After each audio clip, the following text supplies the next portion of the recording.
ladies and gentlemen. Welcome to Retro Warriors episode 512. Woo!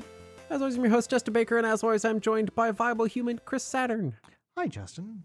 Hi, Saturn. We made it. The Yay. second show of the night. We're only Hooray. starting at 11 p.m. We're making That's great not too bad. time. We got this.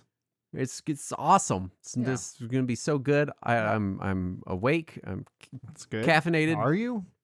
I don't know. I don't know. That sounded questionable. The thing I've learned about myself is I can go to sleep anywhere at any time under any circumstances. No, I wish I could do that. My wife hates it. She gets so mad at me because I'll literally, it doesn't matter. I can go to sleep anywhere at any moment. I have had insomnia my entire life, and Oh, it no. is unpleasant. And yeah. We have no housekeeping except to say that, hi. Hi, Hey, everyone. Thanks for listening to the show. You did it. We like doing it. You made it here to the We're 512 500. episodes in. We're still just going to awkwardly stumble through segments. We've not figured any of this out. Look, if I'm dedicated to anything, it's not learning how to do this well. I mean, it's my week. Yes, sir. I've been playing handheld stuff. It'll become obvious why later, or Yeah. if you read the title of the episode, you already know why. But I always Right. go under the assumption that nobody reads the title of the episode. Yeah, they just and click next and hope They, that it they plays the close thing. their eyes and they mash on their phone a little Yeah. bit, and then they hear a noise and they're like, "Oh, listen to this." That's how everyone listens Yeah. to podcasts. They're just like, "Hey Siri, play some idiots." And then it just Playing stumbles some upon idiots. our shows. Welcome to Retro Warriors. That's what you I've sound been- like.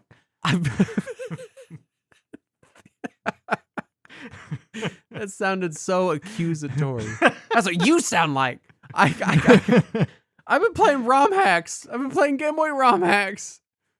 I've been playing Link's Awakening Redux, Yeah. which is Well, they did a Redux. It was called DX. it's DX. It's DX Redux. Oh, it's DX. It's it's very good. Most of what it changes is font related, which sounds so stupid until you remember that in Link's Awakening and Link's Awakening DX, the font is gigantic. There's a ton of talking in the game, and it scrolls extremely slowly. And anytime you pick up an acorn or a little power triangle thing, A piece it of has to power. tell you what the fuck it is. Yep. Yeah, and it slowly prints every character on the screen one at a time, Yes. and then it makes a little bloop at the end of each line of dialogue and makes you hit the button to scroll to the next line of dialogue where it does it again. This adds full-size variable font width. It increases Nice. the speed and amount of font that appears on the screen at once, makes it look nicer and more in line with the Oracle games, and also removes it for those pickups, Nice. which that alone dramatically improves it. There's a bunch of other little improvements and stuff that they do. That's got to cut 10 hours off the game. I know. It's an hour long now. I just finished it. It's just really nice. It's such a fun game. And it's nice to play this version that's like just that little... a lot of Game Boy games are like this, where it's like, oh, it's really good. There's just this like one really annoying Game Boy limitation that they didn't really figure out how to overcome. Like the Final Fantasy Legend games, like, man, really good RPGs, but also the fonts are really weirdly truncated, and it's kind of hard to overcome and annoying, and like just stuff like that. A lot of it was just that it was such a low resolution screen, but they still wanted the font to be legible. So It's nice. It adds a lot. I've been playing also, I just downloaded, I feel like I'm always hearing about DX ports of games like ROM hacks. So for people that don't know, it's when you take a Game Boy game and you make it into a Game Boy Color game, you make it color. And I'm always hearing like, oh yeah, there's Kirby's Dream Land 1 and 2 as a DX port. And there's these DX versions Mario of Land games and Gradius the Mega on- Man games. And so I finally found a big compilation of just all the DX ROM hacks. And I've been playing a bunch of those, and There's so good. There's one that was officially released by Konami in Europe exclusively. It was a collection of a bunch of original Game Boy games like Castlevania: The Adventure and Nemesis and Contra, and it's all Game Boy Color ports of those original Game Boy games. That was officially released by Konami exclusively in Europe, and that's a really neat collection. It is. I've also seen those broken out and released separately on ROM hack sites. Good. I've also been playing Castlevania: The Adventure, which is the first Game Boy Castlevania. Someone came out with a rebalance hack. Oh, that's something. And it fixes Like, it's still a pretty simplistic game, but I'd it still fixes recommend the WiiWare port of it over the original. it fixes a huge amount of problems with the game. One, it makes it so that your whip doesn't get downgraded every time you get hit. You only get downgraded if you have the fire whip. It speeds it up. It fixes the weird physics on, I think the protagonist's name is Christopher? Yeah. It fixes the weird physics on his jump.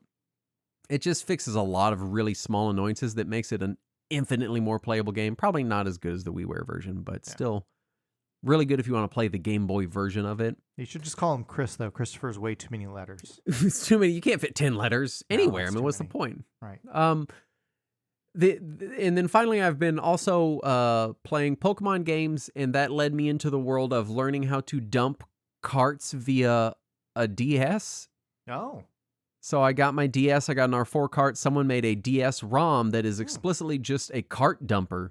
So if you have a Nice. DS Lite, you can, in an R4, you can put this piece of software on your R4, boot it like a DS game, Yeah. and then it can dump your games to your R4's SD card. But only GBA, right? I actually don't know. I only tried it on GBA because I was playing Fire Red and Leaf Green. I I've don't been playing. think the slot is compatible with Game Boy or Game Boy Color games, is it? I don't know if they physically fit. Yeah, I mean, that's I my think they thought. might physically fit. I don't know. If they don't, I don't know how they would have blocked it because the bottom part of the cartridge is the same as far as I know. It's, if I remember right, it was slightly different. Like there's a little corner Is it cutout or keyed something. different? Yeah. I'm really not. I would imagine not, but I don't totally know. If you could get them plugged in, it might fucking read it. I don't know. I have no idea. But my daughter was playing Will it Pokemon dump my Fire Super Red. Nintendo games? Yeah, you just jam them in there. Oh, good. It'd be great.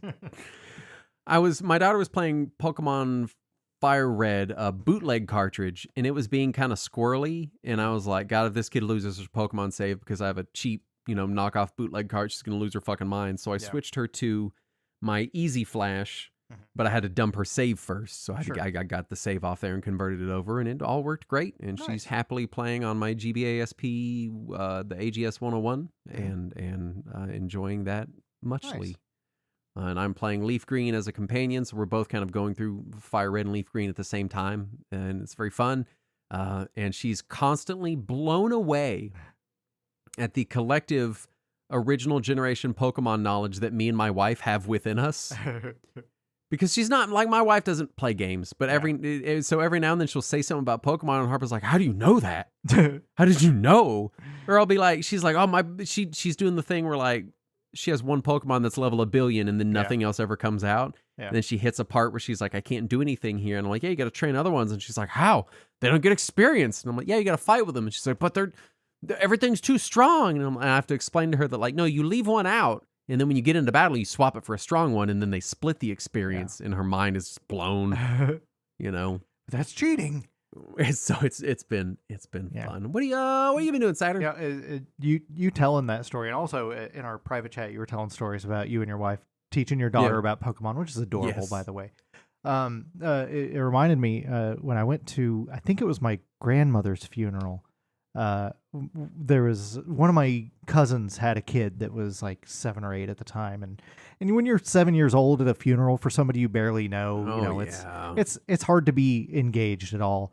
And so the kid is going up to my cousin and being like, can you tell me how to do this thing in Pokemon? I'm confused. And my cousin was like, not now. Now's not the time. And all of a sudden my mom's like, I can show you. And she was like, this old lady knows Pokemon. And and my mom just spent the whole rest of the funeral just bonding with this child over Pokemon. It was great. I was I keep trading her Pokemon. She doesn't do a good enough job training them, so she keeps hitting roadblocks, and I'll go catch some shit and trade it to her because I'm farther in the game. Yeah. And I traded her stuff, and she the fact that traded Pokemon get boosted XP blew her mind. Oh, I didn't know that. Yeah, so if a Pokemon is traded to you, they get like, I don't know the exact rate. I think it might be double, but they gain XP at a faster rate than other Pokemon. Is that why my mom kept making me trade Pokemon with her when they first came out? It could be that. It could also be that some Pokemon only evolve when traded. I knew about that part. But traded Pokemon, they get more XP faster. So it incentivizes trading all the time. Even if you got the same Pokemon, like I trade my Bulbasaur for your Bulbasaur. Suddenly, we both get 2x experience Bulbasaurs or whatever the rate is. Yeah, but then it shows a different trainer as having caught it. Yeah. It says original trainer's different, but then just imagine it was a rescue. No. And you rescued this poor Bulbasaur from the Bulbasaur rescue, where they all. Well, it plays Sarah McLachlan music. God, well, I forgot the story that I was telling. Anyway, we were trading Pokemon, and it blew her mind that they got experience. But then she was upset because my Pokemon were higher level, and when they gained experience, the bar went up slower. Yeah. And I was having to explain to her that the bar represents a larger amount of numbers because they are higher level Pokemon, and the XP rate scales exponentially with the level. And so I'm explaining to her that, like, from level 1, you only need 10 XP, but at level 10, you need 100 or whatever. And she was like, but the bar is moving slower. I had to like sit down and like write out the math of like, here's why it looks like it's moving slower, but it's moving at the same rate because the bar is technically representing more numbers. Yeah, because the bar is longer, but the screen can't show that, so it makes it look like it's the same size. That math is a hard sell to a 9-year-old that wants her Pikachu to be max level. It's very tough. I remember when the first gen came out, my mom was upset that I wasn't playing as much as her because that meant that she was only getting good Pokemon from her game and not from mine. Yeah. And finally she was like, if I just trade you like a maxed out Mewtwo and Alakazam, will you just play through the game? And I was like, I don't know what any of that means. I don't know if that makes my game easier or not. And then finally she was like, well, now you're just wasting my time. So she just claimed my Game Boy and my game and played them both. Yeah. I traded her some Pokemon earlier today, and I attached Great Balls to them because she only has regular Pokeballs, and she's having a hard time catching stuff. The fact that I was able to like send Pokemon with stuff for her, she was like, whoa. It's also so much cooler to her that you connect a cable for him to go through. Like, that's cooler than wireless for some reason. Yeah. In fairness, it is cooler than wireless. That's true. I agree. What have you been playing? So I have been playing Lunar. The collection came out. I had this pre-order, and then I canceled, and I was gonna, and then I didn't because I just got burned on Suikoden. I was like, I'm gonna see how it goes, and then I'll. So I will say it's a better collection than Suikoden. Okay, good. The quality of life improvements already push it over. You mean there are some? Yes. So in the originals, much like in the first Suikoden game, each character has their own bag, and you have to put items into it for them to be able to use it in combat. Whereas Null, your little flying cat guy, he has an unlimited bag, and but you can't use him during combat. So he is basically your storage bag. You give all your stuff to Null, and he carries it around. Whereas in the new one, they don't have bags at all. Only Null has a bag, and everybody can access it during battle, and it's amazing. And the fast forward doesn't fast forward the music, and it remembers your fast forward between combat. Oh, it's great. Just very nice. Awesome. I will say that the character portraits, when characters talk, look like they were AI upscaled and then run through a Super Eagle filter. Yeah, I was looking at it on Steam, and I was talking to Andrew, and I shared a screenshot of the game with him because one of the character portraits looked so fucking bad. Oh, yeah. And he was like, that's in the game? And I was like, yeah. And we were like, it looks like I drew it. Yeah, it's pretty bad. I don't know what the process was, but it was bad, whatever the process was. And that's the only thing that I can say that really detracts from my experience, is the character portraits look bad. Other than that, it's been pretty good. The rest of the art looks fine. I mean, it looks more or less the same as what I remember it looking like. Sure. The particle effects that they use in almost every dungeon to try to make it look fancy are overbearing, and I went back and looked at the original, and they were equally overbearing there, so I guess that's authentic at least. Yeah. But it is difficult to look through. Yeah. For people who aren't familiar with Lunar, this is a remaster of the first remake of the first two Lunar games. Okay. Does not include anything from the second or third remakes of the first game. So this is so the originals were on Sega CD, and then they were remade completely on Saturn, and the stories were changed a little bit, and the characters were changed, and the mechanics were greatly changed. and then those versions were ported to the PlayStation with some minor tweaks, and this is a remaster of the PlayStation versions. But then they were also, the first one anyway, was also remade on Game Boy Advance and on PSP, and they all have different story, and they all have different story beats. I saw an interview one time with one of the guys from Game Arts who was one of the original directors of it, and he said the way he sees it is, it's kind of like how old myths are retold over the eras, and things change, and nothing's quite the same, and you know, it's he doesn't care so much about canon as the emotion, and I can get that. I can see how that happens. It's like Miyamoto describing Mario and Zelda as stage plays or whatever, you know, like I get it. Lunar in my head was always that series that, like, I think there's only a couple games, but there's also like 10 games, so I don't know. There's 4 games. Is there 4? There's 4. The first one kept getting remade over and over and over again, and the second one got remade once. And then the third game was originally Game Gear exclusive in Japan, and then was ported to Saturn in Japan, and then never saw another re-release. And then the fourth game is only on DS.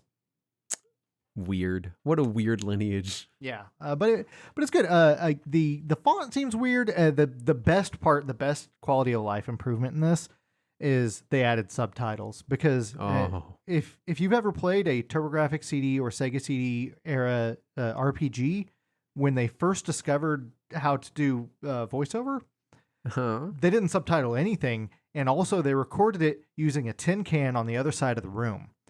And so I remember whichever Ys game I was playing had voice work, and it was like all the TurboGrafx Ys games. It was terrible. And often they'll just play the music over it while you can still barely hear it. And there's no mix. It's just, you're like, fuck, man. Yeah, and most Turbo and Sega CD era games with voiceovers were like that. And early PlayStation games were sometimes like that. Sometimes the recording quality was a little better and the mix was a little better, but there was still no subtitles. So if you didn't hear it, or if you had your TV muted because you were listening to some music and you didn't know to unmute in time, and Lunar's especially bad with that, because sometimes you'll just be walking around the overworld and somebody will start talking and there's no visual representation except for you got frozen in place for a moment. And if you had your TV muted, sorry, you missed that dialogue. Yeah, you just think your game froze. Yeah, whereas this version does add subtitles for all of that. So awesome. It's great. Excellent quality of life improvement. Very happy to see that, especially for people who are hard of hearing, because all that dialogue was just lost on them in the past. Yep. And now it is not. So you can read it all, and that's great. So I'll add it to my short list for when their reprint comes in stock. Yeah. Well, the Xbox version is still available everywhere. I don't want to. Well, it'd be Xbox or Switch. I'm leaning Switch. But here's my pitch for the. Well, actually, no. I'll say Lunar, get it wherever you want to get it, because Lunar you can save anywhere. You could always save anywhere, even on the Sega CD. You could save anywhere. Okay. So that's no real benefit. Last week or last episode, I was talking about Blueprints. I highly recommend the Xbox version of that over any other version, because you cannot pause a run. If you want to stop a run, it means you have to stop the run. If you want to exit the game, you have to stop your run and start over a new run the next time you start it. But quick resume means you can play whatever the hell you want on your Xbox cheats and come right back to it, and it's fantastic. Let's do the news. Okie dokie. First up, as we alluded to last episode, lots of confusion surrounding the Switch 2 due to lack of concrete information from Nintendo. Yeah. I will go ahead and say, just the press doesn't seem to be helping things. No. I think it's a combination of two things. I think, one, Nintendo has been a little contradictory because things are different in different territories this go around. Very different. Also, it feels like they didn't want to be concrete on some of this information up front, just because they didn't want to risk upsetting or alienating anyone. And I do think the gaming press is doing their gaming press thing of needing to put out 15 Switch 2 articles per day. So any little fucking tidbit gets picked up by all the outlets. And then 10 minutes later, Nintendo's like, no, that's not what we meant. And then they're like, all right, they've issued a correction. And it's just the combination of Nintendo being non-communicative and the general gaming news cycle is just kind of fucking itself. Yeah. First up, U.S. pricing finally confirmed to be the same as previously announced, but accessory prices are going up, which, one, I think will end up netting them more money than just increasing the price of the console. And 2, I think is a really good way to get people in the door in that sunk cost fallacy of like, oh, the price didn't go up, it's fine. And then your controller is almost $90 and you're like, oh, fuck, but I already bought the system. Hitting the buy now button on an $85 controller this morning, I waffled on that button for a while. I'll say that. Variable refresh rate may or may not be supported at launch, which is a pretty big deal for me personally. I know a lot of people were really excited about that. For some reason, I'm not getting one, but that would be a pretty big bummer. They had advertised it, and then they removed it from the website after advertising it, and I don't know if that meant just in handheld, or if it meant just in docked, or if it meant just certain games, and I don't know what this means, and it's concerning. Yeah. I'm sending you a picture now of one of the dumb portraits from Lunar just to see how bad this upscaling That's is. the one we were making fun of. God, oh my God, so that exact one. Oh, and that one came up on screen. I was like, what are you doing? What is this? It looks like I drew it. And we were laughing. It's Quark the White Dragon from the very beginning of the game, from anybody who hasn't seen it. It looks so bad. Anyway. Codes in boxes still seem to be an option for publishers despite game keycard options, which one is just kind of annoying, but then 2, it's like that's going to be the cheaper option for publishers, so publishers are going to cheap out and fucking do that anyway. Like I would. Well, not all of them, because a bunch of them are going with game keycards. It looks like some of them are going with game keycards. I don't know. I saw every article I see about the Switch. I'm like, is this true or not? Is this speculation or not? I have no fucking idea anymore. Yeah. Finally, game carts may only come in 4GB and 64GB sizes, which is fucking dumb and limits publishers to very small or full-size cartridges with no middle-priced option. We don't know that definitively. Maybe. But it seems like that's the case. And a lot of people are reporting on, it looks like this is the case, ? And no one wants to confirm one way or another. Yeah, so it's what's annoying here is that means 20GB games. No, the best thing to be is probably a code in a box. Yeah, or a game key card, which is what they're going with. Or a key card. It's I don't know. It just... And it looks like at launch, a lot of the third-party releases, especially all of them from Sega and Square Enix, are game key cards. It just doesn't fucking make sense. It feels like, I don't know. I try to put it in perspective. I try to tell myself that people like us who are like, yeah, I'd like to have a game on a cartridge are in such an extreme minority. Yeah. But then just last week we saw that 80% of Switch sales in Europe are still physical. Right. But here's the thing is, honestly, what percentage of the Switch 2 user base do you think is even going to understand the difference between a game card and a key card? I think they will learn in the first few weeks when they have to download the games. I guess that's true. I guess that's a fair point. I don't know. It just, in my head, what I want to do is be upset and be like, I can't believe Nintendo, the console for on-cartridge real game collectability this generation, is fucking blowing that up for no reason. But in the grand scheme of their market share, I'm sure it's 1% of 1%, so who fucking cares? But I don't know. It just feels... I think it feels bad. It depends on how many people are using T-Mobile whole home internet as their only internet option, and those people see what their speeds are going to be. If they're having to download a 50 gig game just because somebody wanted to put it on a cart, it's going to be a problem.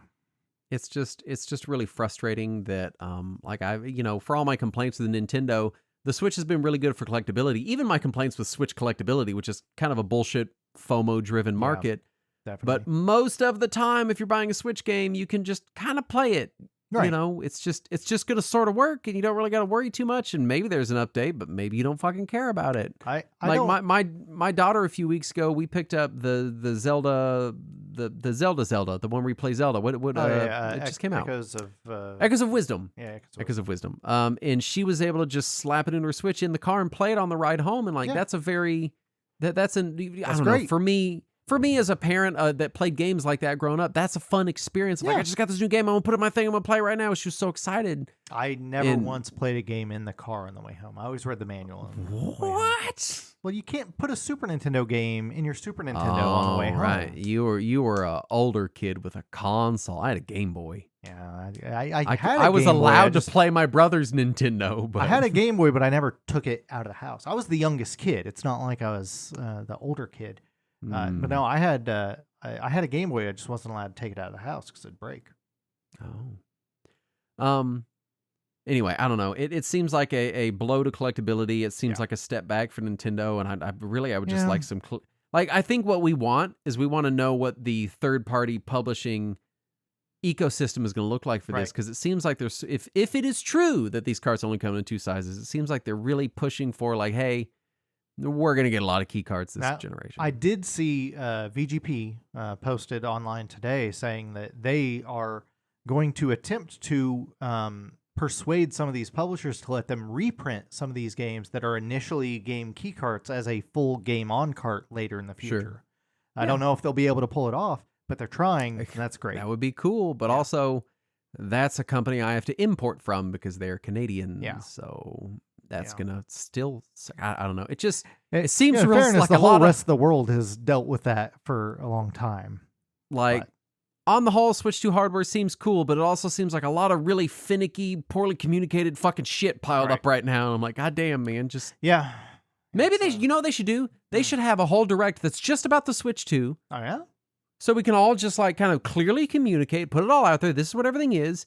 And then have maybe like a long Treehouse stream afterward where they explain all these small details and intricacies that weirdos like us care about. Wouldn't that be a thing that'd be a good idea to do? You know what, Justin? Huh? They did. What? Yeah, they just didn't answer any of these questions. Well, then why did they do it? Oh, for normies. God damn it. Fucking normies. Publisher City Connection held a celebration for their 20th anniversary and announced 2 new NES games, a port of the 1992 arcade game Soldam, and a conversion of the 1986 arcade game Momoko 120%, featuring the character Clarice from the game City Connection. Which is neat. I'm all for publishers very making exciting. new retro games. That's neat. Honestly, I forget that City Connection was a publisher and not just a game. Well, I also mix it up with City Hunter all the time. That's very different. City Connection, the publisher, as seen in that article, is only 20 years old. So they've only been around this century. Oh, okay. That would be why I don't remember them. Yeah, the original game was published by Jalico, and the company came about when the company now known as City Connection bought out the rights to Jalico's old library.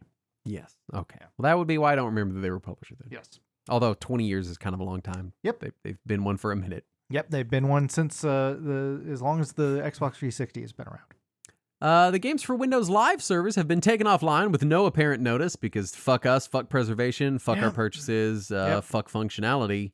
I'm sure it costs Microsoft $15 a year to keep that shit up, so fuck us. They have to pay all the rights for the Windows Server licenses, and then they have to pay for all the Azure cloud services. It's very expensive. There's this shitty company, Microsoft, they have to pay for all this stuff. I like to imagine there's just a big bucket that once a month someone goes over there and dumps a bunch of cash from one bucket into another bucket, and it's like, done, paid.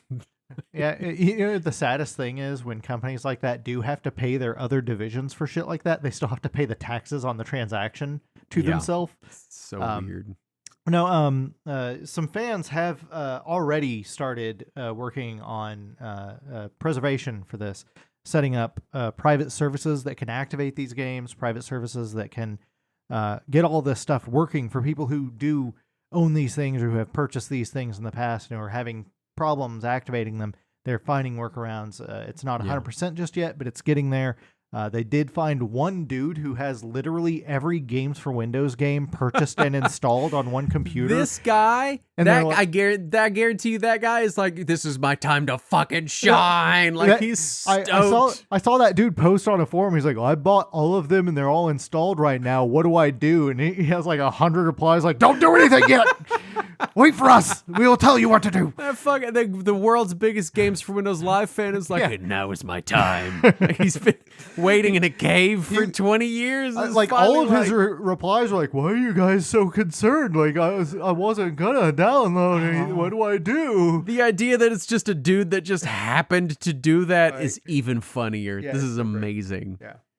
Oh God. Multiple manufacturers of retro-related products have paused sales in the U.S. due to tariffs. The Ioneo people, Retroid, Evercade, one other big one, the Anbernic has as well. Yeah. Presumably, I think there was another one just announced today. I don't remember what it was. But There wasn't, yeah. So presumably because of tariffs, that's Yeah. generally the cited reason a lot of these devices come from. Guess what? China, and we are apparently in a trade war with them. So that's just kind of be reality for a little bit. I will say this, probably if you're listening on the main feed, maybe not now, but if you're on the uncut feed, last I checked, places for example, Ambernick has a U.S. website and a U.S. warehouse. They still have some stock of stuff. So if you've been kind of like sitting there with money burning a hole in your pocket, hemming and hawing about maybe getting one of these, and you want one and you got the cash, kind of now's the time, or, That said, forever there's hold been your a lot of back and forth as to whether any of these tariffs will actually remain in effect or not. So we don't know. This is true. And maybe all of this will be undone and all of these will resume sale by the time this gets posted. So who knows? Keep an eye out. Pay attention, at least tangentially, to enough news to know whether or not you should make a purchase. Yeah, and if you're not in our Discord, you can usually hit us up there, and we'll we can help guide you a little bit. Someone will try to help find you the most reasonable, affordable option. Yeah, Michael Bay and Sydney Sweeney are working on a movie based on Sega's Outrun, which I'm kind of okay with. As long as somebody falls out of a car and tumbles to the ground, I'm okay with it. In my head, I'm like, it's Michael Bay, so there just needs to be a bunch of car chases, which he can do, and lens flares. And lens flares in pastel beach vibes, and like that's it. You're done. Like movie over. That's Outrun. Like fuck, So I'm excited. I'm a little excited to see what comes out of it. There was apparently also a movie released just last year called The Outrun, which is completely unrelated to Outrun. It has nothing to do with the game Outrun. So I imagine that will only cause confusion when there is a film called Outrun and a separate film called The Outrun. So good luck. Fire Emblem, The Sacred Stones from GBA was added to Nintendo Switch Online Plus Plus. This is the second Fire Emblem to come out in the States. Yep. And I'll tell you this, if you want to own the game, you can still get it for like $50, which is pretty good for a strategy RPG on the GBA. If you got the ability to play GBA games, which... Hey, maybe we'll talk about that kind of stuff later in this episode. I don't know. We'll see what happens. And for anybody, I don't know if it was on our pre-show last episode or if it was on our after-party last episode, but if you want to listen to that last episode, Guy sent us some video of somebody getting hit in the Sacred Stones. Hockey puck right in the stones. Right in the stones. New PS5 firmware allows users to use the classic themes from the 30th anniversary event, which I haven't booted up and done yet, but that's exciting. Hopefully we get to keep them this time. It'd be cool if Sony let us keep fucking software. Did you get to play with them at all before they got removed? No, they were already pulled by the time I got my PS5. They're real fun to play with at the very least. Since you've been playing with your PS2 so much lately, I definitely recommend messing with that one. It's fun. Yeah, I'll be checking it out. I was kind of thinking about maybe doing a Yakuza on my PS5, so that might be my next big console game because I've been all handheld lately. And finally, a 90-minute YouTube documentary reveals a lot of bad behavior and shady practices within LRG. I forgot the name of the YouTube channel that put it out. It tried to recommend it to me in my feed, and it recommended it to me as well. I try not to watch clickbait drama videos, and sometimes you see stuff like this, and it's hard to tell if it is or isn't. And so I passed on it, but apparently it's relatively credible. Yeah, it seems to be getting some traction. They're showing their receipts from what I've seen. The channel is MRIXRT, and I have no idea how one would pronounce that. MRIXRT, Mr. Ixert? Sure. So yeah, if you're curious about how fucked LRG is internally, which I think we've all kind of suspected. Justin, I am shocked. I am shocked to find there's bad behavior going on at LRG. The people that sent burned DVDs of plumbers don't wear neckties for like $70? You think they're reputable? Or I can't believe the company founded on FOMO that keeps proving that they still have copies of all this stuff sitting around in warehouses. I'm shocked. Speaking of companies founded on FOMO, selling boutique video game merchandise, that brings us to our topic at hand. Does it? Which is the Analogue Pocket. Are you saying they're founded on FOMO? Yeah, a little bit. I was bit. around when they were selling consoleized Neo Geo MVSs, so I've seen their business. And $1,000 NESs. Yeah. Synopsis: what if the Game Boy was stupidly expensive? That's pretty much it. Yeah. I want to start with a note on scope, and then we'll talk release info, and then we'll talk how I fell down this rabbit hole. Yep. I'm coming at this from the perspective of someone who has clocked a lot of hours on original hardware, Mm-hmm. but very much uses emulation in recent years. I think I'm very much on record as being a huge fan of RetroArch. Sure.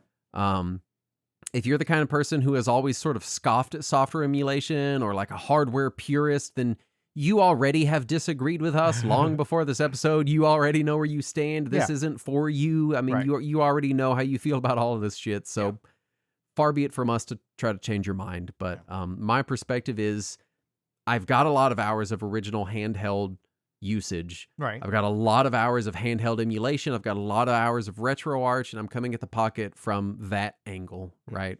How am I going to enjoy this device given the way I've been enjoying my devices the last 10 years? Yeah.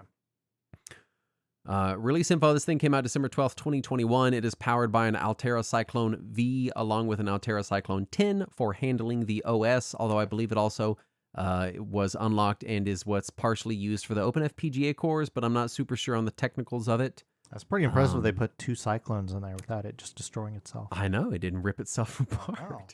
First encounters.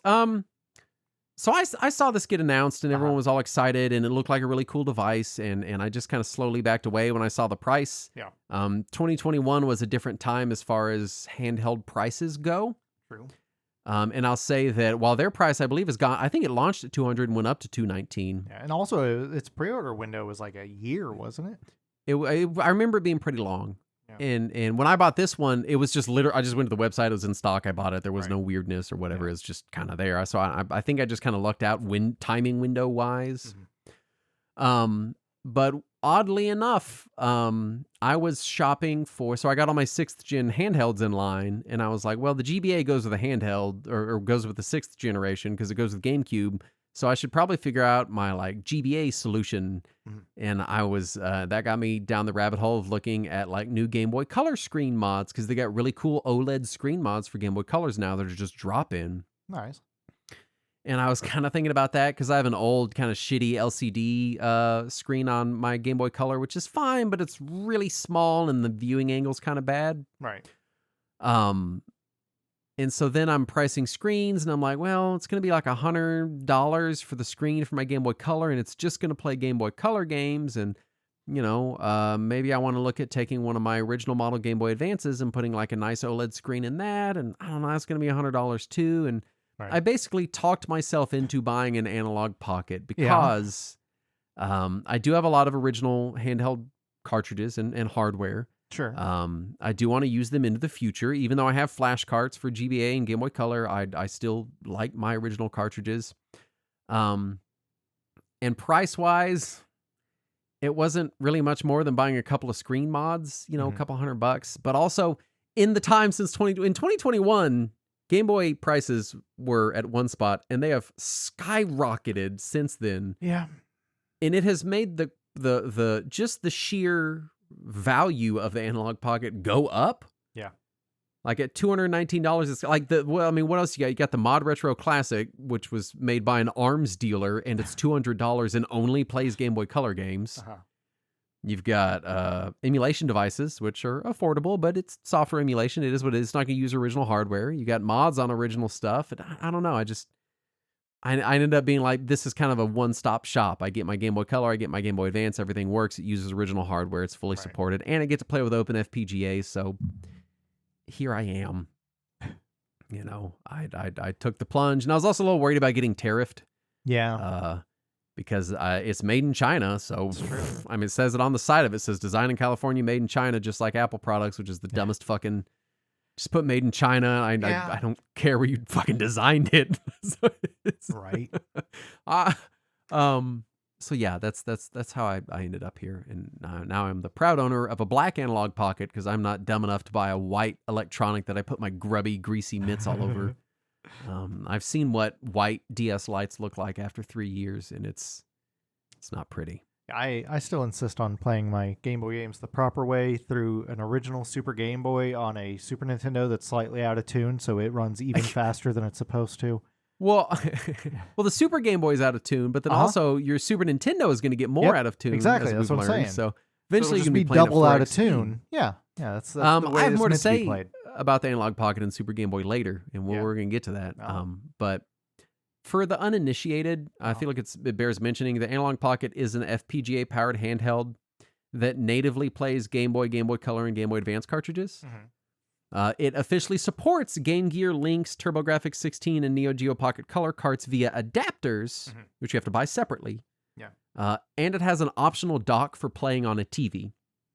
Now, I did buy the dock because I do like playing my Game Boy games, and sometimes my hands get fatigued from being all cramped up on a handheld, and I want to play on a controller or on a TV.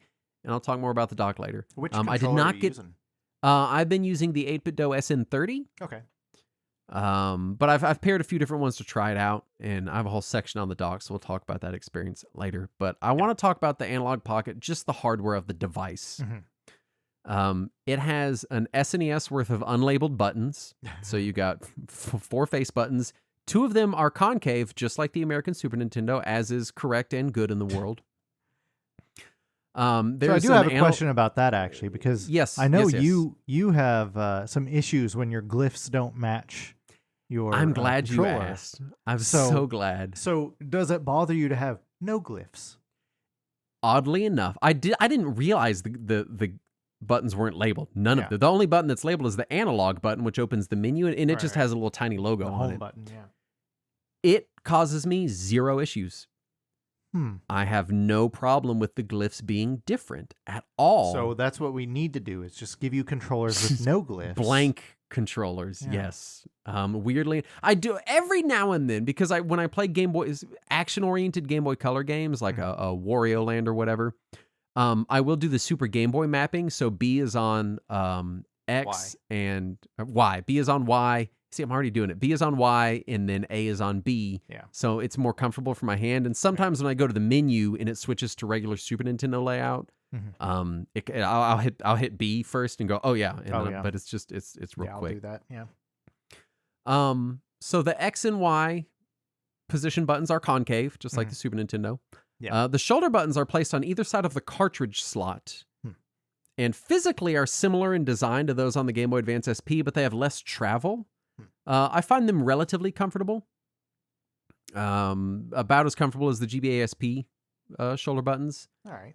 The select and start and analog buttons are clicky. They're very clicky. Nice. The face buttons in general have a lot of travel. They feel really good and nice. They're a little I don't want to say spongy because it sounds negative, but they feel nice. They've got some travel to them. They're not like hard, clicky, stiff kinds of things. They feel like a good worn-in controller should feel. All right. The D-pad, I actually really like the D-pad in this. It's sufficiently deep. It has really good travel. My only issue with it is that it's prone to making this kind of clicking noise when it pivots in opposite directions. And this was an issue for my first few days and has stopped being an issue in the last couple of days. So Maybe what I think needed it to get warmed up. maybe that it could just be that I've been using it differently instinctively, because when it clicks, you're like, ugh, that doesn't sound good. I think what it is the peg, because it's a D-pad and it rocks, it has that center peg. I think maybe that center peg was causing the click, and it's just kind of worn in. I have no idea. But I will say that the controls are very comfy. It's more comfortable than I anticipated, more comfortable than my Mii and my RG35XX SP. And it's also more comfortable than bigger stuff like a Switch or a Steam Deck, because it's lighter and thicker than like a Switch. It's got like a little booty on it, so it's not too bad to hold, right? I actually wouldn't even mind if it was a little bit thicker. Man, you do like those thick booties. I do like those thick booty. I was concerned about this. The cartridge slot is fully exposed, with only the bottom edge of the cartridge actually sliding down into the shell. I imagine that so it'll also fit GBA, right? Yeah, so it fits all these cartridges. And also the cartridge adapters. They don't have to have a big long wang hanging off the bottom of them. Did you pick up any of the adapters? I did not, and I'm going to talk about why later, because it sucks. Oh. I was worried about knocking the cartridge loose, because your fingers are basically on the shoulder buttons right up against the cartridge. But at least mine, I've seen some people complain about bumping their cartridges loose, and so this could be specific to my model, but it holds the cartridges pretty tight. Nice. So it looks a little unsafe. Like when you see it, you're like, oh, that's going to fucking fall out of there. Right.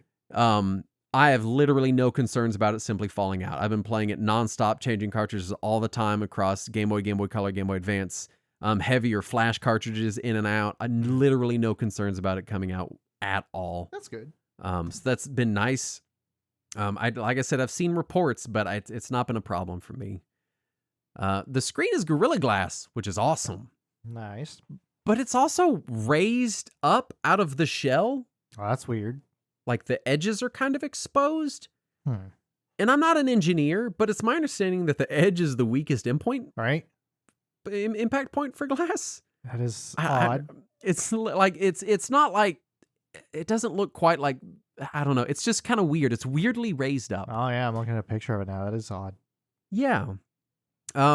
The biggest problem with that is that it means that there's a little bit of a lip under the edge of the screen, and you get little bits of dust kind of that stick there, when you're playing in your car, and you can't wipe them with your finger because it doesn't fit in the little crack there. That's the worst. So you got to kind of take like the edge of your t-shirt and wad it up and sort of slide that in the crack. I have a screen protector on too. I have a glass screen protector, which further raises the area. And adds a sticky. And yeah, it's in use really is not a problem at all. But like, how kind of gives me a reflective little. is it? I've not noticed any issues with reflections. Okay, I'll say that. I mean, it's shiny. Like it's not matte at all. Because a lot of their promo photos of it show it like clearly reflecting things, and I'm like, that seems like a problem. I mean, it's very shiny, but also it could just like I'm not holding it at an angle where it's going to hit a light. Really, it's not been a problem for me. I've played in most of my playing has been in the car.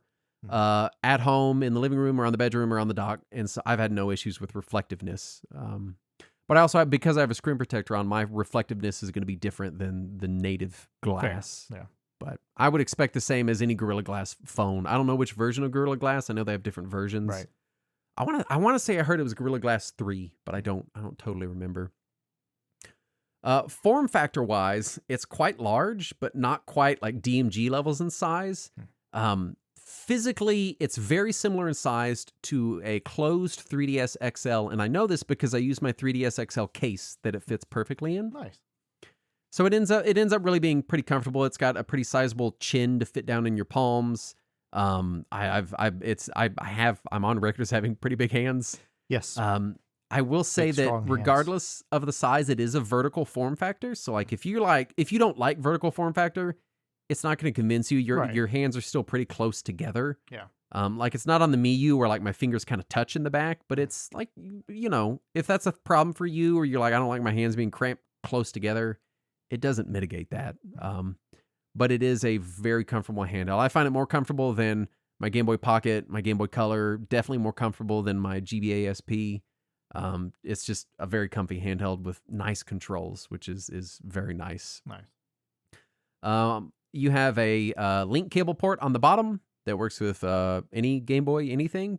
Nice. There's an infrared blaster, which I was happy to see. Made an appearance. Status LED, USB-C charging port. Interestingly, it's compatible with C to C charging, which all these little emulation handhelds only do A to C charging cables. That's weird. Yeah, so like the Miu Mini and the RG35XX, you can't charge them with a C to C cable. It has to be A to C. How would it know? Which is, I don't know. Apparently what it is it requires like a 50-cent more expensive part to have C to C charging for whatever reason, and they just don't put it in. For $219, Analogue better and did put it in. So that's nice. Yeah. Then we get to the make screen. it compatible with Macs. Right, clearly. Yeah. The screen is 3.5 inches. It's backlit. It's a 1600 by 1440 LTPS LCD display, which means it is exactly 10x the size of the original Game Boy Color screen, resolution-wise anyway, which was 160 by 140. And this means that Game Boy and Game Boy Color scales perfectly to it and looks fantastic. Nice. Game Boy Advance, however, does not scale perfectly and has black bars on the top and bottom. Well, yeah, it would have to. Which is why I got the black one, because then the border is black, so you kind of can't tell sometimes where the edge of the screen and the border is when you're playing GBA. Does it at least put like a GBA logo on there so that it'll kind of look no, like nothing cute like that. I wish. Man. I wish. blacks are acceptable. The only reason I mention that is because the forerunner for Game Boy Color screen mods right now is an OLED, which is super inky black.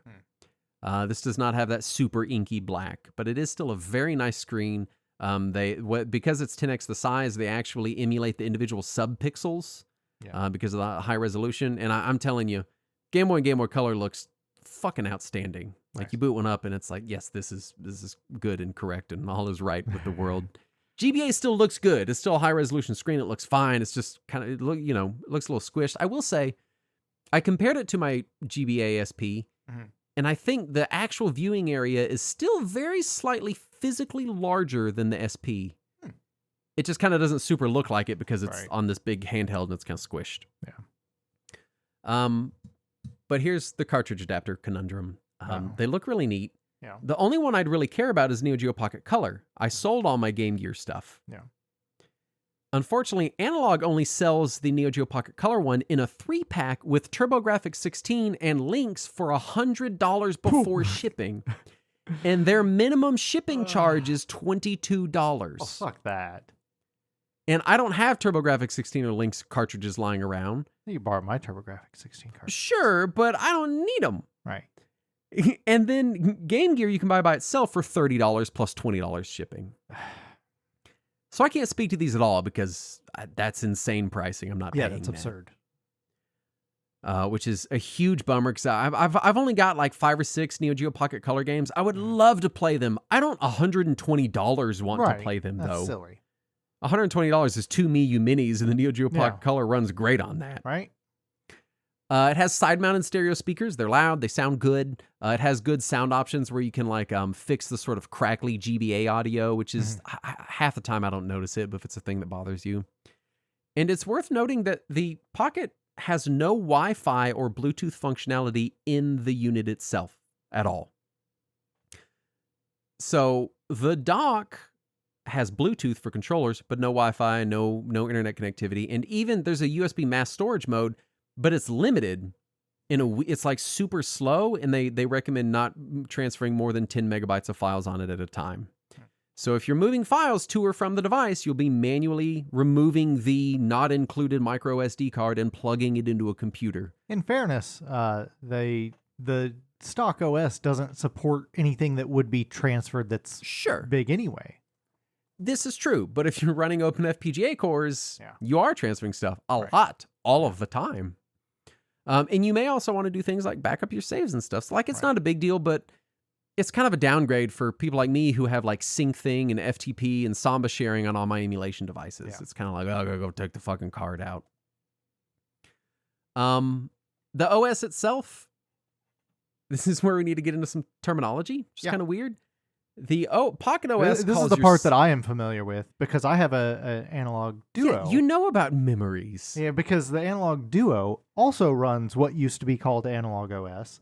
It has memories. So the Pocket has 128 save slots per game that can be used with save states. They're called memories. And games are given their own set of saves, but stuff like flashcards all have to share a big list because it doesn't know that you're playing different games. Well, it doesn't matter. I can't use my flashcard on my Analog Duo because it's too it doesn't fat physically fit. In the fit. slot. How nice of them. There is no way to overwrite save data, which is fucking annoying. So you can only all you can do is make a new one and then manually delete the old one, which seems like a usability oversight. Right. It's just kind of clunky. It functions. It's just kind of clunky. Also, I just want to take a quick moment to note that the OS is ugly as shit. I don't mind it. I don't like it. It's just a generic. It's just text. Yeah, it's generic text, but it's the ugliest font. Like, come on, guys. You've got such a nice high-res screen. You can use a better font. I know you can. And especially when it is blown up to a 65-inch 4K TV, it looks real bad because the font is enormous on a television. For whatever reason, the font and the OS being super bare bones doesn't bug me. Oh, I hate it. It gets the job done, and really because I'm using flash carts and original carts a lot, and for reasons I'm about to mention, I'm not using save states a ton. Right. I'm not really interacting with the menu a lot Well, anyway. well, also, it's such a premium device, both the Pocket and the Duo, with a premium price tag attached to it, that when you power it up and it looks like it's this shitty old font, that does not, I don't know, it detracts from the premium quality of it for me. Yeah, I get the frustration, especially for someone like me. Like, I like to beautify my UIs and stuff, Yeah. but for whatever reason, it doesn't bother me here. I don't know why. Yeah, but it bugs me. I think mentally I think about it more just the way I think about a Game Boy, where I'm like, yeah, there's a UI, but I'm basically not using it much. Although the actual OpenFPGA UI, which I don't think you have access to in your OS, is a little nicer looking. The font's still the same, but it has a little bit of graphics. It's a little nicer. It's, None of that's available on the Duo. So the Pocket supports a sleep mode. So you can tap the power button. It immediately goes to sleep. It makes a save state and goes into a low power mode, which is cool. But this does not work with RTC-enabled original cartridges. So when you turn on your copy of Pokemon Gold after being asleep for 2 hours, it has now desynced the time. And flash carts that load multiple games at a front-end menu do not work with sleep mode at all. But if you have a flash cart that's like a single game flash cart, it should work the same as long as it recognizes it as an official cartridge. Yeah, that's how the Duo is too. And like you had a couple of repro carts. I did, yeah. That you had given to me. It does not recognize those as what they are. So they share the save state slot, whereas the individual games all get their own slots. It's just kind of, if you're just using official cartridges, it works great. If you're using anything else, it gets a little messy.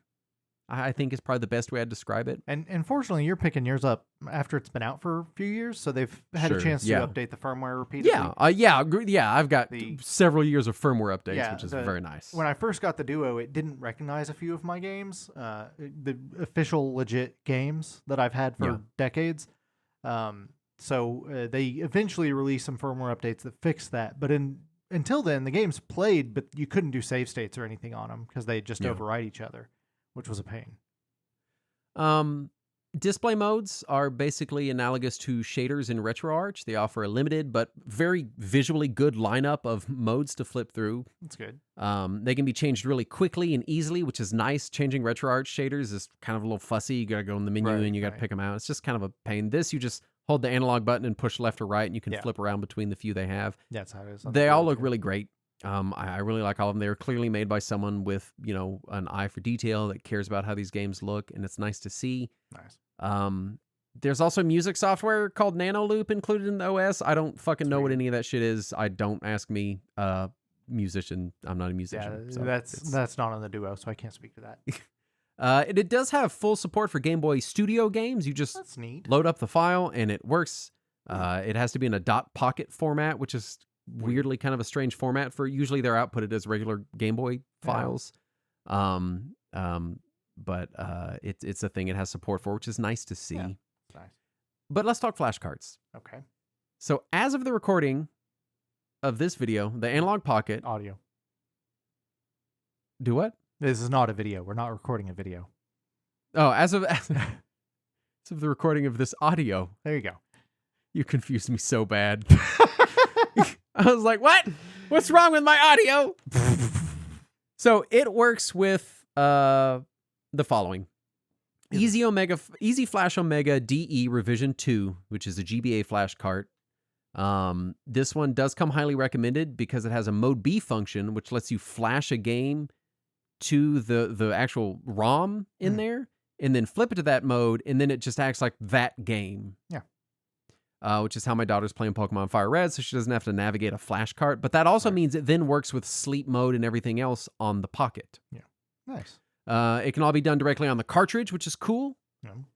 And it just it works the way it should. It's nice. If you're in mode A, that's how my GBA flash cart works. It just acts like the original single game. Flash. Yeah.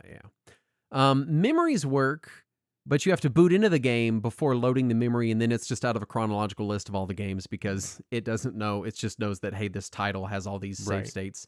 So like if I load Link's Awakening or Link to the Past GBA on my flash card, Yeah. and I try to load a save from Advance Wars, it'll just go, hey, this ROM doesn't match. That's something. At So least it has doesn't enough just to know that, yeah, it doesn't collapse just on fuck your itself. shit up. Yeah. Yeah. There is a Easy Flash Junior, which is the Game Boy Color one. I've been told that you have to use special firmware for it, and that if you use too slow of an SD card, it will break your Easy Flash. Oh, shit. So I picked up an EverDrive, the GBX7. Okay. I own it. It works well. It works similarly to the Mode A on the Easy Flash Omega DE. So just kind of like a regular flash cart, which means you don't get sleep support. And it's gonna put all your save states in one big folder together. You can use the EverDrive's built-in save states, but also the X7 has its own save state function that also works. So I've just been kind of using that, or honestly, a lot of the time, just not using save states at all, which is a weird change for me. My only complaint about the X7 is that when you're booted into a Game Boy game, it tries to treat it like a Game Boy Color game. Yep. So you only have Game Boy Color palettes because the flash cart is a Game Boy Color game. Yeah. And so the display modes, you don't get the Game Boy Color modes. But if you go into the settings, you can go to Game Boy and change the palettes. It's just a little persnickety, right? It's just more of this kind of drilling down to figure out exactly how this interfaces with the Pocket rather than just sort of functioning. And I get it. This is aftermarket hardware. This is not what it was built to do. It's not what it was built to support, but it's 2025. People have fucking flash carts. No one can afford goddamn Donkey Kong on Game Boy. It's $50 now. What the fuck happened? That's Nobody insane. knows. It's crazy. I mean, it's not entirely their fault that the flash card itself is reporting itself as a Game Boy Color game. Sure, right. Yeah. I mean, it could have modes or something. It just doesn't. Yeah.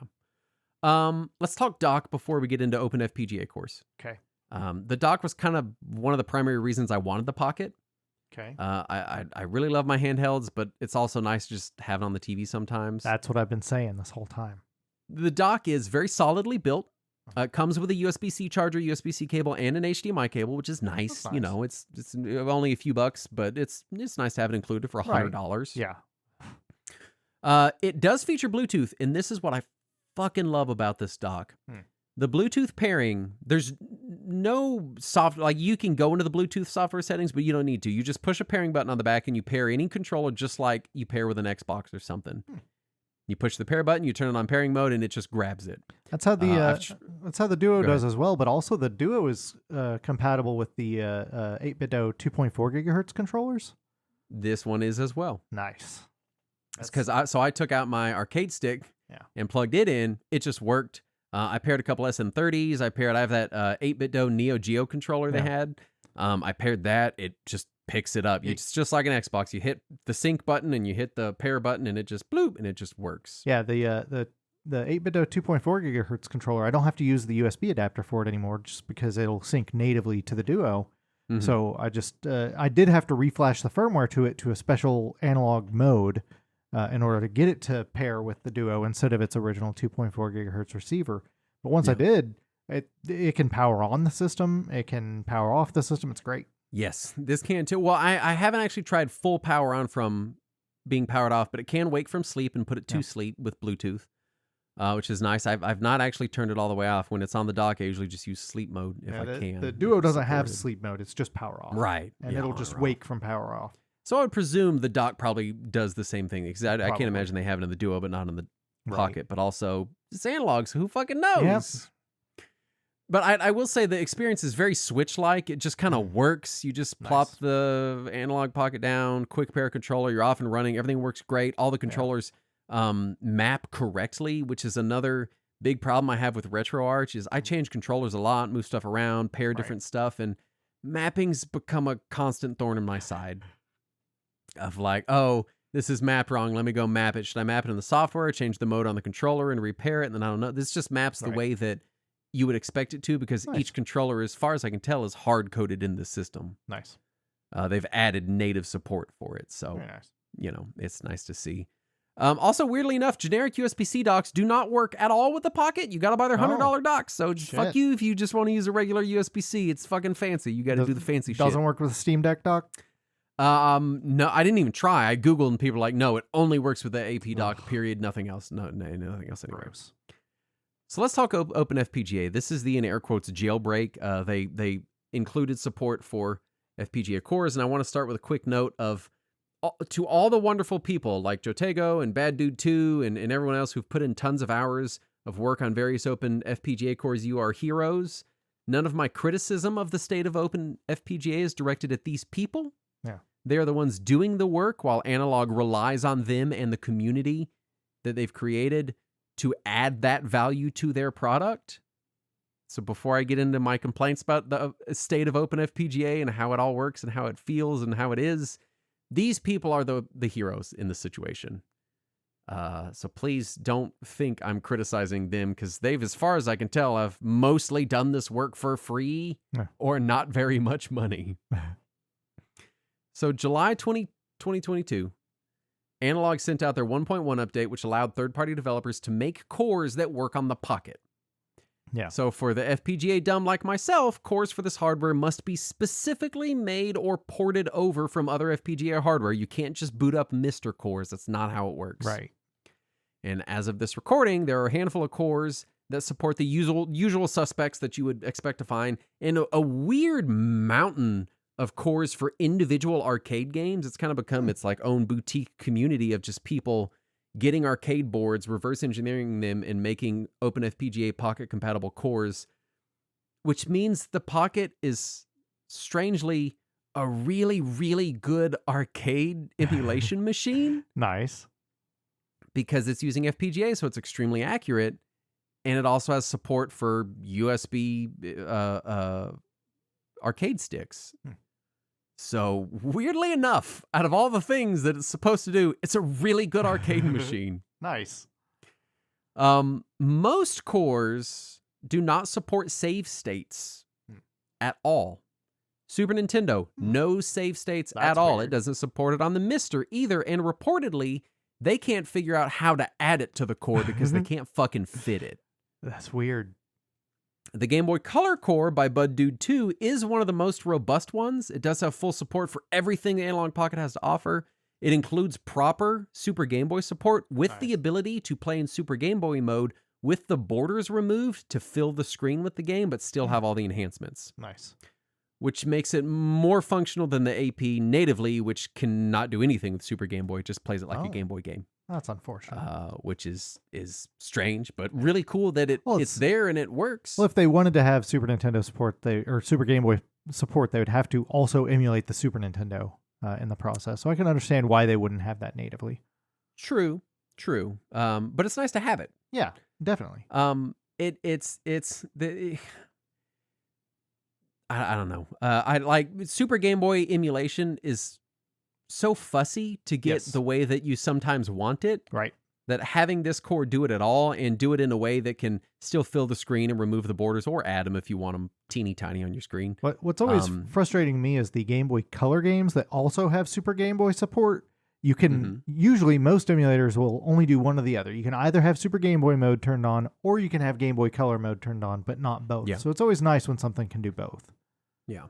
Another thing I really like is that arcade games, they're a lot of fun. Yeah. But because they're each broken out into their own individual core, controls and display options are set per game. That is nice. Across the board, which is kind of nice. So you're not having to remap main controls when you jump from one thing to another. There are some multi-arcade, like there's CPS 1, 2, and 3 on there, which are all the like Capcom fighters and stuff. Yeah. And they also seem to save your settings per game. Nice. And also, when you go into your control settings in, say, a Street Fighter Alpha 2, the names of what you're mapping are named properly. Yeah, that's how MAME does it too, yeah. So you're not just, MAME does it, but RetroArch doesn't. It's just like button 1, 2, 3, 4, 5. So it's nice to see that here. There's no way to beautify the Open FPGA menus. They're plain text with file names. They do have some graphics, little cute console graphics if you load those assets, which makes it a little bit nicer than the base menu, but not a lot. And my biggest sadness was Neo Geo Pocket Color, which, while supported by the official $99 with $20 shipping package, only has a beta core, which requires a Patreon subscription to Jotego to use. Aww. And I would describe it as mildly functional. That's a shame. It works okay with very limited options. So this is a pretty big blow to me as a big Neo Geo Pocket Color fan. It's also understandable. Like, I get it. The Neo Geo Pocket Color is notoriously difficult to emulate and work with. Right. They've restarted work on this core multiple times. My hope is that Jotego's core progresses sometime soon, but the work is now years long. It seems to be stagnating. That's kind of where the jailbreak for the Duo is, because they released the 0.9 beta release of the jailbreak a year and a half ago. Mm-hmm. And that's all we got. Game Gear is officially supported as well. The adapter is $30 with about $20 domestic shipping. The OpenFPGA core for it is functional, but it lacks the display modes, which is disappointing. And I've also noticed a few games that do not work right on it, like Gunstar, the Iron Man game, which I believe are notoriously difficult games to emulate, but it's not ideal. I'm curious, does the Game Gear core play SMS games? It does indeed. Nice. I'm pretty sure it does. Again, because all of these cores are separate software, unlike RetroArch, where everything's just one big thing, you slap a core in there. This is like, no, each core is its own discrete, separate thing with its own intricacies and its own abilities, and it's used in different ways, and it's gets confusing fast. NES works great, has save states. I believe supports sleep-wake, depending on which core you're on. I think there are 2 Super Nintendo cores. Neither of them have save state support. That's a shame. Just like overall, the amount of systems supported by the OpenFPGA cores is almost laughable when stacked up against something like RetroArch. Sure, but and I get that it's really different, right? Yeah. It's a different beast. People have done amazing work, but if you're just like, you don't really give a shit and you just want to have access to games, it does feel like a downgrade as far as available options coming to this from general software emulation. Yeah. And you do have to, once you get your cores, like I'm now subscribed to Jotego's Patreon, so when you get new cores and they're adding new arcade games and stuff, you got to take your SD card out, plug it in your computer, and do the old school update thing with some third-party software. And which I'm okay with. Yeah, I'm fine with it. Yeah. But it's a functionality downgrade coming from where I'm from. So I don't know. There's just so many competing cores made by separate developers with the same goal in mind. And it's just kind of a confusing landscape. And for systems with more than one core, you're left reading the individual GitHub pages. So you'd be like, hey, I want a Genesis core. And there's 2 Genesis cores. So you have to go read the GitHub page to see which one is progressed enough to have the features you want. Yeah. If they're listed at all. Right. And if one has some features you want and the other has other features you want, then you have to decide which is more important to you. It's just a lot of sitting and reading and kind of figuring stuff out. Reminds me a lot of the old days of emulation, really. From it feels like that, yes. Now, granted, this is all for running ROMs. This is OpenFPGA cores. You may not give a fuck about this if you're buying a Pocket. Right. And so it's one of those things where if you're like, hey, I just wanted to play my 10 or 15 Game Boy cartridges I have, does that amazing. Yeah. But also this OpenFPGA stuff is here. And weirdly enough, again, it's awesome for arcade games. So I want to talk user experience here, just kind of broadly and sort of bring this all together. Yeah. We talked about the OS. It's pretty bare bones. It just kind of is what it is. OpenFPGA cores are kind of tucked away in their own separate menu entirely, which requires a few button presses to sort of drill down into. I will say that I notice, while the menus are not attractive, it does keep me from just sitting in the menus fussing with options like I do in RetroArch a lot. Yeah, so that's not the experience. Well, I don't tend to fuss in menus too much myself, but I love fussing in menus. When I am looking through the menus on the Analog Duo, I find myself frustrated just because there's so few options, and so if I'm looking for something and I don't immediately see it, I just keep going through those same options over and over again, and I'm like, what? Is this just not here? Do they not support this somehow? And frequently the answer is no, they do not. They do not support that. I for whatever reason, it keeps me out of just menu staring, and this is totally subjective. Which obviously, I mean, even just from your experience, is opposite of your experience. Right. Memories and remembering which OpenFPGA cores and systems support sleep and save states can be kind of frustrating. Yeah. But weirdly enough, that means I find myself treating every game as I would on the original hardware. So when I'm playing Super Mario World on Super Nintendo, I save my game before I end the game, just like I would on a Super Nintendo. I do that on emulators too. I have to I do get to a not. save point. I can't stop a game if I'm not at a save point. Oh no, I never play games that way. Oh. And so since I'm not relying on save states, it has me in kind of a different headspace with these games. I find myself playing them differently. And even in areas where save states are supported, what I find myself, because I'm playing Pokemon Leaf Green right now, what I'll do is I'll save the game in the game. Yeah. And then I'll make a save state just on the off chance that my cartridge the battery dies or something. So That's how I use save states and in everything. No. Is I'll save my game, then I'll use a save state. And the only other time I'll ever use save states aside from that is if I'm at a particularly difficult point. I will make a quick save state there. But otherwise, that's the only other time that I ever use. No, I'm finding myself using them differently, and it means I'm experiencing more of the games. I'm seeing things like save screens and title screens more often. Yeah. This is all normal stuff to me. Sure, not for me. No, that is not. In RetroArch, I'm like fast forward, rewind, save states, multiple save state slots, slot switching, constantly am just... Yeah, I also never use multiple save state slots. Like I'll have my one that I'm using for my gameplay. And then I'm playing RetroArch as much as I'm playing the game. A lot of time, I've always had my RetroArch set to autosave.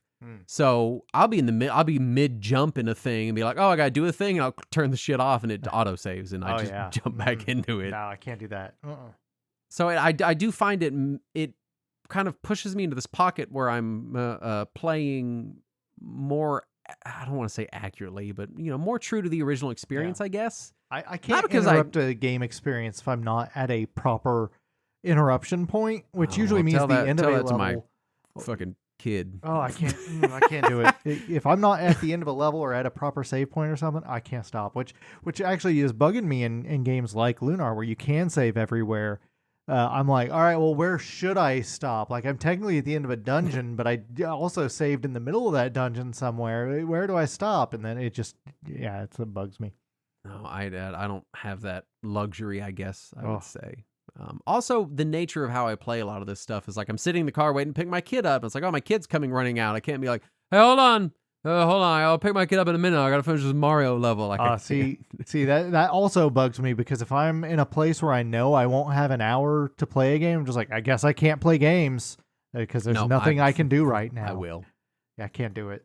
I mentioned it. Open FPGA cores are really great, but it's kind of a scattered and diffuse ecosystem of Patreon, Discord, and GitHub. Sure. There are third-party software suites like Pocket Updater that kind of keep it all together and keep it all updated and like update all your cores and install them and uninstall them and stuff for you, which is cool. Yeah. It's just sort of a far cry from the very unified nature of RetroArch. I will say games seem to run accurately, but not noticeably accurate compared to good emulation. You know what I mean? Right. Like, I checked things like Flickering Shadows and Link's Awakening and booted up Super FX games in the Super Nintendo core. Yeah. I played stuff where I had a lot of muscle memory, like Super Mario World. Then I went and I did the same thing on my RG35XX SP. And if there were any major differences, I didn't really notice them. Like I don't mean this as a slight against FPGA. It's insanely impressive, but like modern emulation has also come a very, very long way. Yeah. You know? Changing controllers is quick and simple with the dock. This is exactly how I feel about my my new fancy 160 hertz monitor. Right, you're like, this is very nice, but okay. But I literally cannot tell the difference from my old 60 hertz monitor. It is the same. The controllers on the dock, love that. That's awesome. It is possible with some fussing to move your saves to and from flash carts, like from flash carts to official carts to open FPGA cores and back and forth again. Nice. Which could be extremely useful for some people. Yeah. And it has already been very useful for me. I've moved stuff in and out of open FPGA cores, on and off of original hardware. It takes a little bit of doing and a little bit of reading and a little bit of format changing with some online tools, but it's possible. I imagine for like Pokemon oriented people out there that like that's all they play, this could end up being really useful in some interesting ways. Nice. And that's kind of it. The rest of my notes are, I was having a hard time quantifying the Analog Pocket because on the one hand, I found it very restrictive in some ways. Yeah. But on the other hand, kind of liberating and exciting in other ways. and I thought maybe I should think about use cases and who I wouldn't recommend this device to. Mhm. So I broke it down into a few different use cases that made sense to me in the time that I was writing it. So just kind of because of this hardware is really uneven is how I would describe it. So these are my use cases I came up with. So for the person that only wants to play official cartridges from Game Boy, Game Boy Color, and Game Boy Advance, this is a wonderful device with tons of features, and it will look better than nearly everything except the most high-end OLED Game Boy Color screen mods, and even then it probably looks better than them. It's just not as black. Right. Unless you're playing it docked, then it looks as good on your TV. As good as your TV, yeah. For that person, amazing device. Yeah. For the person who wants to, in air quotes, play everything via open FPGA cores, maybe stick to software emulation on good, capable hardware. No. The uneven nature of support is going to make this one a little bit frustrating unless you're all like maybe you already have a MiSTer and you're already really familiar with how all this FPGA core stuff works. Unless you're really a stickler, I'd probably say stick to emulation if you're just like, I want as many systems and games available to me with the same features across different cores, broadly anyway, as possible. It's probably is not going to be your Huckleberry. What? Your Huckleberry. Did you just did you just become more Southern than you normally are? No, I'm the same level of Southern all the time. I've never heard that phrase. It's from Tombstone. I see. I can hear the disdain in your voice, Saturn. It's not disdain. It's confusion and judgment. For the person who wants to play accurately represented games using flashcards, me, basically. Yeah. Learning the intricacies of how various hardware interacts with the Pocket can be frustrating, but I think this is still a compelling, if expensive, because you got to get the flashcards and then the Analog Pocket option. Right. Just prepare to spend a lot of time learning and reading and kind of temper your expectations about the smoothness of the experience. But even then, honestly, the experience isn't like substantially better than an AGS 101 or a DS Lite with a couple flashcards. Right. It's nicer and it has more options, but it's not like a world of difference.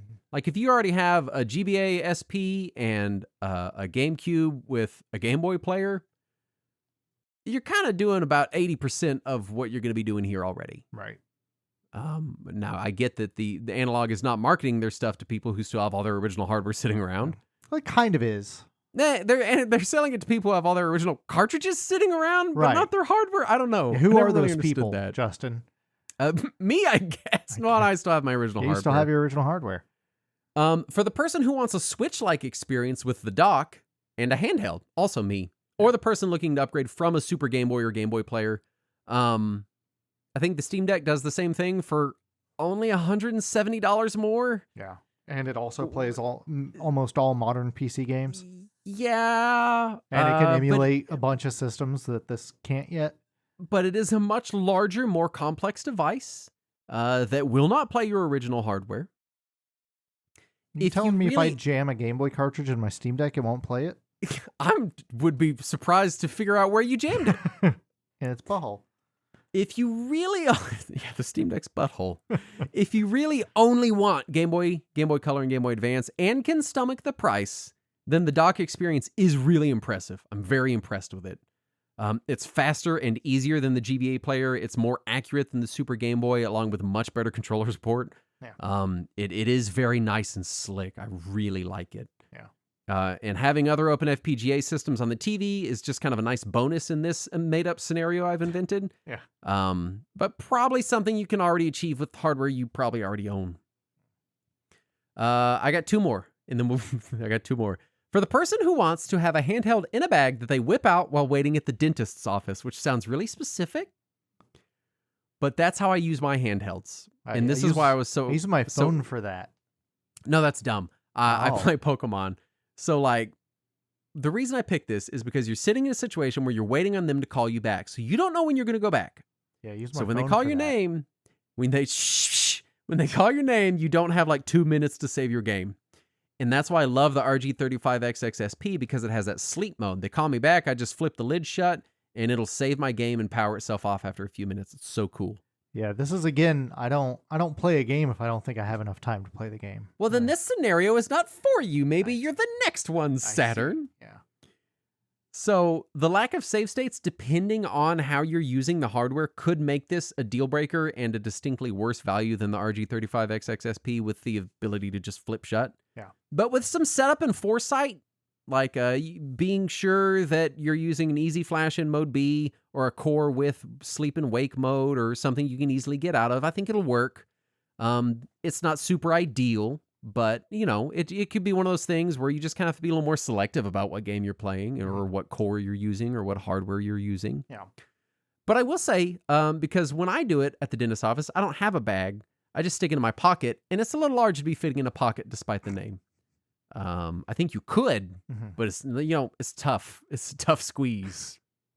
I used to keep a full-size DMG Game Boy in my pocket when I was in middle school. You wear Jinkos? No, I just had real floopy Husky dungarees. I think they were khaki, like they weren't work pants. They were more like if you had a cargo pant, kind of a cargo pant. You could fit in a cargo pant, but if you're just in jeans. But it was 7th grade cargo pants, so they weren't like full-size adult cargo pants, and I still managed to fit it in there. My final one is where I was. For the person debating whether to mod their Game Boy Color with an OLED screen and a USB-C battery pack or get a pocket. Again, you're not going to get the inky OLED blacks, but in every other possible dimension, I do think it's worth the extra $100 for the awesome screen and the nice features. Yeah. As someone who still has this hardware, I'm still playing on this hardware because my daughter's playing Pokemon. We're still using original hardware right next to my pocket, and it interfaces with the pocket, which is cool. I think it's kind of worth it, especially for hardware that's got a warranty. It's going to be supported. It's community supported. It's, I think so. I think yes. What about for the people who just want to play their Game Boy games on a Super Game Boy on a Super NES that is mistuned? Then you can, because there is a specific Super Game Boy FPGA core that you can download that boots the cartridge, so you can still play your original cartridge on a dock, and you can set it to the Super Game Boy clock speed. That's pretty nice. So for that specific weirdo, yes, it is possible, and it's probably the best way to do that very weirdly specific thing. Does it? But will it? Does the Super Game Boy core? Will it let you play games with Super Game Boy borders, but with Game Boy Color colors? That's the thing I've been looking for years, and I haven't found anybody who quite. I don't does know, it because right. that's so fucking weird. I know. You could load custom palettes. I don't want custom palettes. I want the Game Boy Color palette. So you want the Super Game Boy border. So let me explain my exact scenario I'm looking at. All right, yeah. I want to know. So the Game Boy Color version of Dragon Quest 1 and 2, supports. I have that. It supports Super Game Boy, but when you play it on Super Game Boy, you'll get neat Super Game Boy borders, but it just uses generic colors because it wasn't designed for Super Game Boy Color. But it's a Game Boy Color cartridge, so if you play it on a Game Boy Color, it has a full Game Boy Color palette. But you can't do the two at the same time normally. And some emulators will let you, make those two things have sex with each other so that you can have the Game Boy Color colors and the Super Game Boy border. But it's not something that the game natively supports. You just kind of have to make those two things happen at the same time. I don't know. Okay. But I can find out because I do own that game. Find out for me. That's the thing that I could find out. Yeah, there you go. Actually, I think you could if you booted it. Oh God, if you booted it in this Super Game Boy core and used Force GBC mode and turned on borders. I don't know. I'm gonna find out. I'll find out for you. That's the thing I need to know. Because is it worth $300? No, it's not worth $300 to me at all. But I want to know the answer, Justin. Reception real quick. Pretty widely beloved by the press. Ars Technica called it a buy. Retro RGB liked it. My Life in Gaming loved it. Wired awarded it an 8 out of 10. Really, really critically acclaimed. But then the consumer space, both on Reddit and GBA Temp, have a lot of users complaining about slow updates, pricing of adapter bundles, lack of communication, and what is apparently the removal of the digital to analog converter that was supposed to work with the Pocket and then never got support, and then now they don't sell it anymore. It's been out of stock for 3 years or whatever. So kind of some weird, split there. The open FPGA cores themselves definitely breathe new life into the device, but it does seem a lot of them haven't been updated in 2 or 3 years. Some of them are just kind of already feature complete, like the Game Boy Color core, and it's like, yeah, it just kind of already does everything. There's nothing to add. Yeah. But then other ones, it's like you go to get it and you're like, oh, the Game Gear core hasn't been updated in 3 years. It doesn't support display modes, and it just kind of feels a little rinky dink. Yeah. And I don't really want to buy a bunch of Game Gear cartridges and then a $30 plus $20 shipping adapter just to play some shitty ass Game Gear games, because most of them suck. Yeah. Legacy, the DAC remains in limbo. Firmware continue to roll out for the Pocket, so kudos to them there. I think the last firmware update was 2 or 3 months ago. Some new colorways in very, very, very, very, very, very limited quantities came out and were released last year. They haven't indicated that any kind of successor device to the Pocket, so it continues to be stocked and supported, which is nice and apparently a little different than some of their systems, according to Saturn. So yeah, the only systems they've even announced since the Pocket were the Duo and the N64. Yeah. So yeah. Getting into final thoughts. I'm kind of split. So in a world where every handheld is kind of expected to be your everything device, the Pocket has a little bit of an identity crisis. The core conceit is packaged and delivered in spades, especially after updates. And with dongles.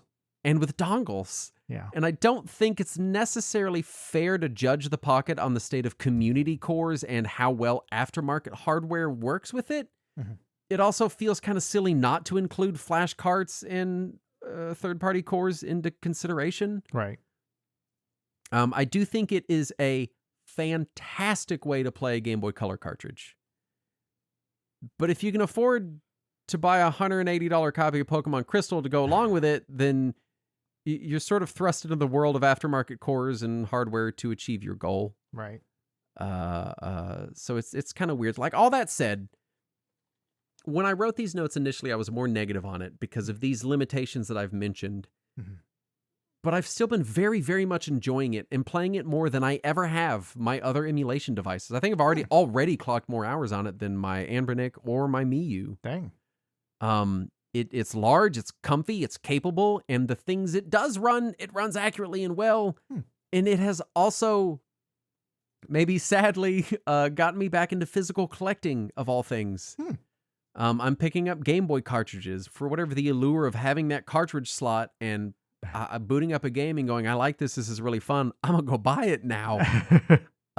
It's getting me into that headspace, so I'm interacting with the games in, I hate to use these kinds of adjectives, but like a more authentic way, in that I'm using in-game save options and I'm treating them more as their own standalone thing and less an emulated thing that is being run in this software that works as this layer that lets me interface with the game differently. I'm going to choose to believe that you weren't literally huffing a fart when you said more accurate way. I know. God, I know. But my point is, there is some kind of unquantifiable magic here. No, I agree.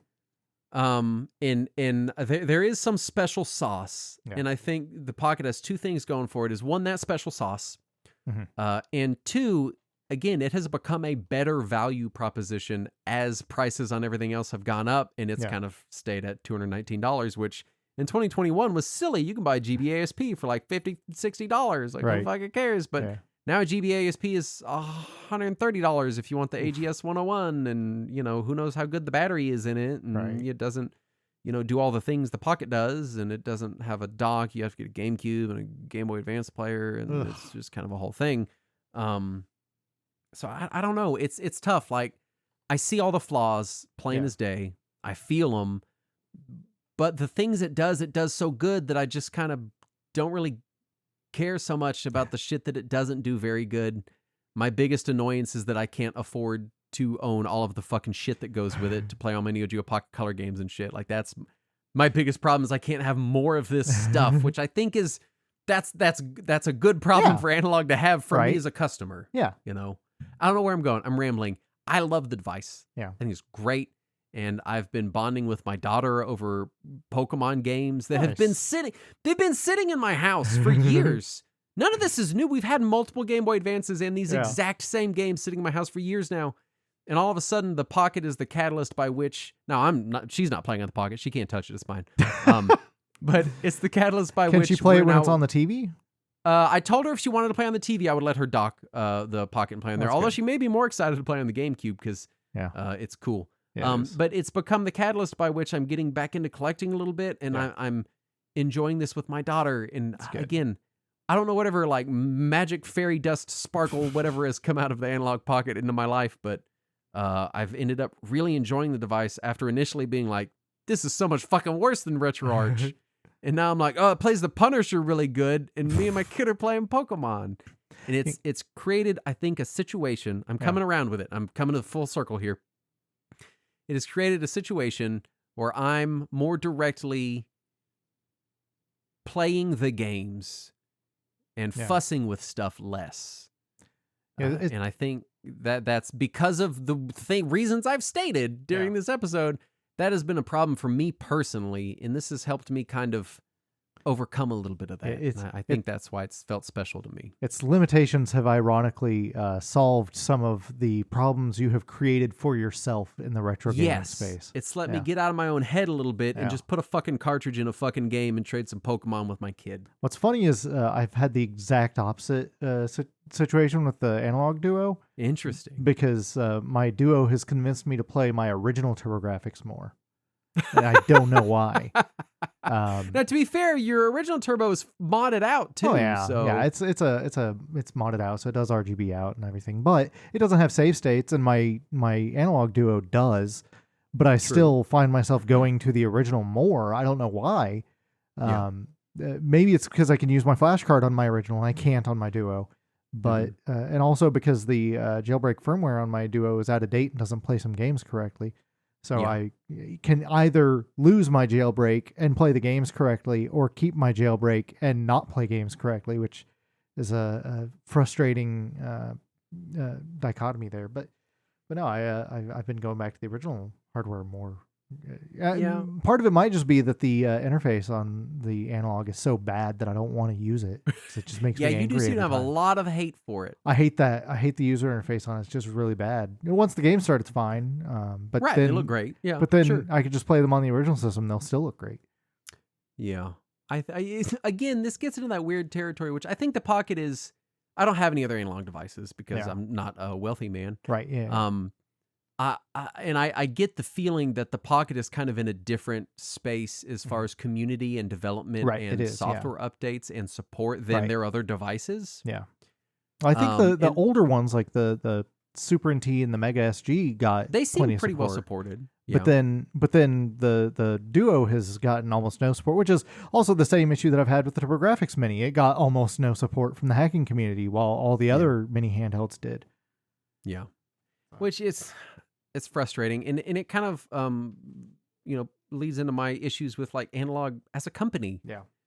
Which is that like, why don't you guys work on some FPGA cores? Right. Why don't you help out with some of the Neo Geo Pocket Color emulation that apparently works because you have an adapter for it? Why don't you break up your adapters and sell them individually? Why don't you have cheaper shipping options? Why don't you communicate a little bit more? They only sell premium stuff, and premium stuff only sells to people who have original cartridges. They don't want to support all this emulation piracy. I don't know. It's weird. Again, it's the situation where I can see all the problems plain as day, but for whatever reason, this weird ass fucking handheld, it all just kind of coalesces into something. The Duo sounds like a fucking travesty, though. I'll say that much. It's frustrating. It's a very frustrating device. Yeah. Yeah. Well, you know what? It isn't frustrating. No. So. It's our Patreon. Oh, at patreon.com/RetroWarriors, where you can hear me share conflicting opinions for 2 hours about all kinds of shit. all over. That's basically all I do. No, you'll never nail down what I think. No, it's easy to nail down what you think for minutes at a time. minute-long moments of coherency in my opinions is what you can get at patreon.com/retrowarriors. As long as you assume that every episode of Justin is a different person, it's very consistent. It all works great. Yeah. Look, I'm allowed to change my opinions on a whim whenever I feel like, constantly, sometimes before I finish the sentence.